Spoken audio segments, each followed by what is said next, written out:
Police Scotland failed to investigate a grooming abuse gang in Glasgow, according to GBNews research. Well, one of the gang's victims has spoken exclusively to our national reporter Charlie Peters about her experience amid growing calls for an inquiry into grooming gangs in Scotland.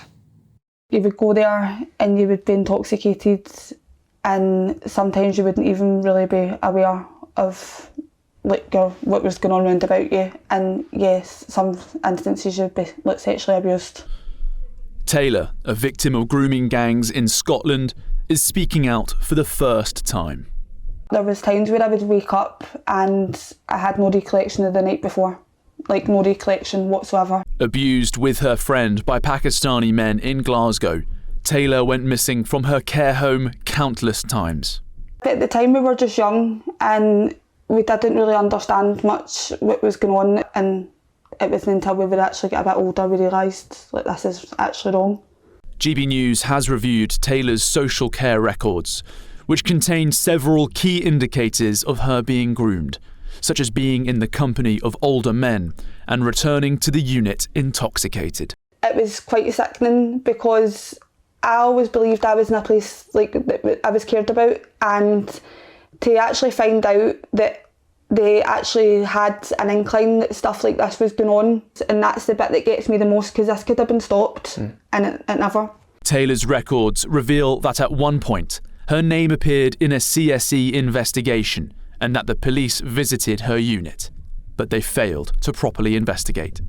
No police officer ever asked to speak to me regarding the sex exploitation claim that they came to the unit with. I wasn't aware that anybody had even visited. Taylor's testimony comes as debate swirls in Scottish politics around an inquiry into grooming gangs in the country. The Conservatives put forward an amendment that would have required research into group-based child sexual exploitation, but it was voted down by the SNP and the Greens.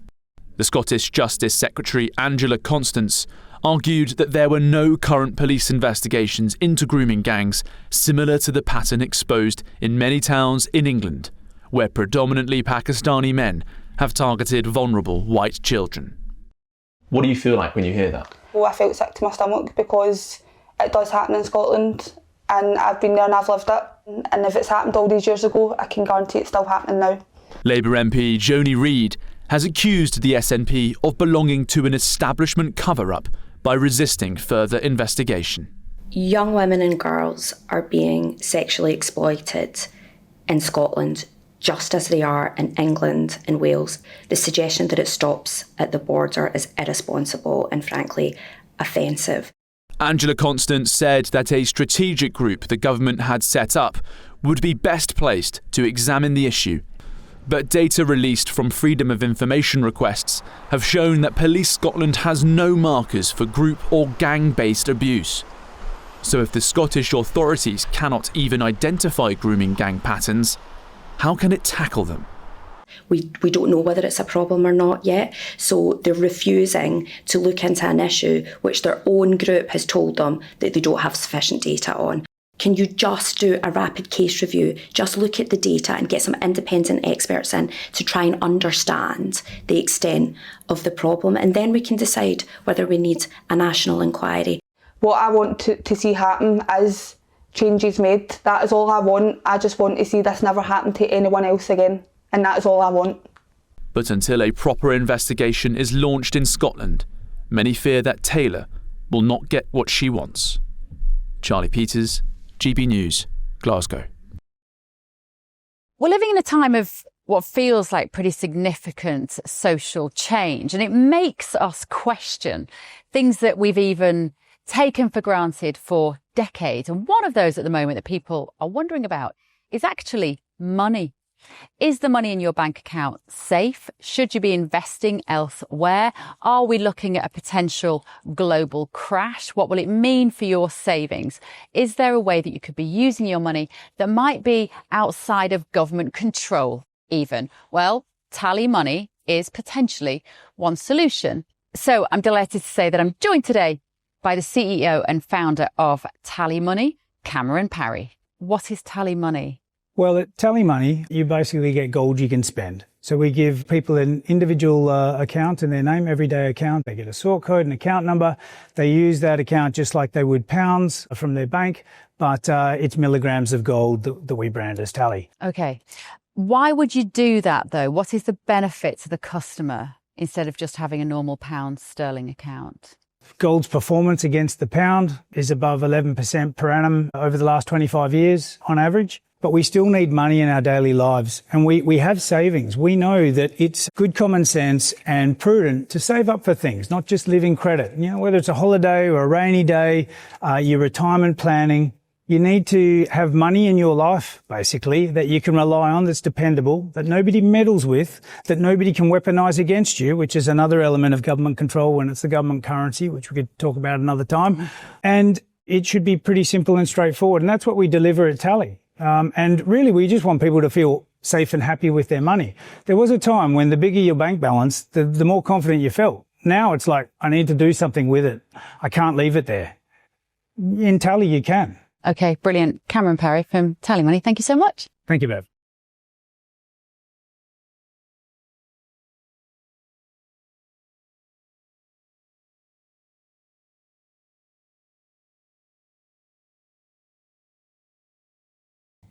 Well, Charlie's in the studio now. I mean, the problem is we have no concept at this stage of exactly what is going on in Scotland, do we? That's right, and Baroness Louise Casey conducted that audit earlier this year in England and Wales that led to the government launching a national inquiry, but again, just in those two countries. And she did find widespread failures, a lack of investigation. And there was one example pulled out from her report that I think has been replicated in what Taylor is describing to GBNews, because Baroness Casey found an example where the word Pakistani had been Tipp-X'd out of a report by an authority, probably due to concerns about racial sensitivity and political correctness.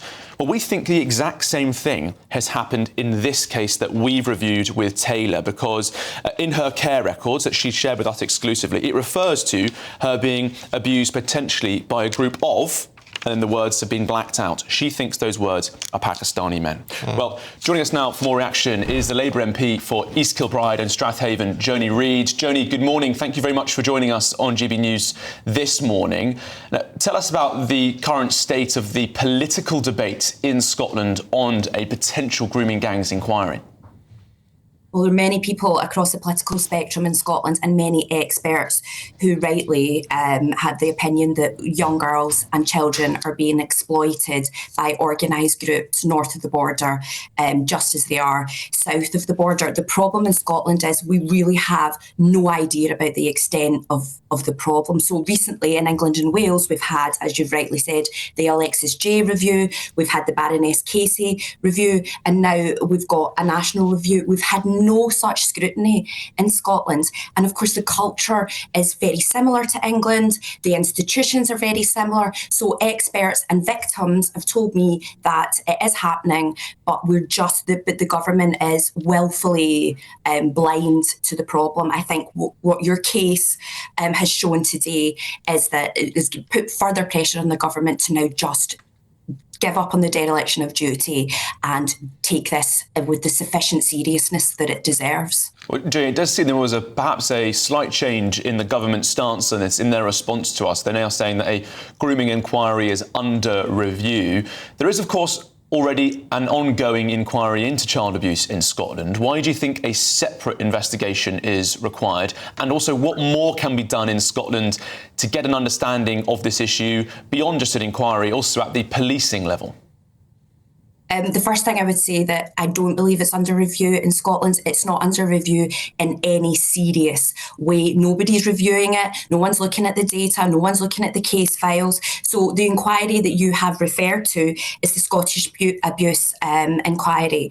Now, that is very, very strict in what it's looking at. It's only looking at children in care, and it's not looking at cases that have arisen over the last 10 years. It's gone through many iterations. It's been going on for 10 years. There's no confidence that it will actually report. But even if it does report, it's not going to look into the issues that you've identified today because it's far too limited in scope. But I've not yet met a victim or an expert who believes that that review is fit fit for purpose.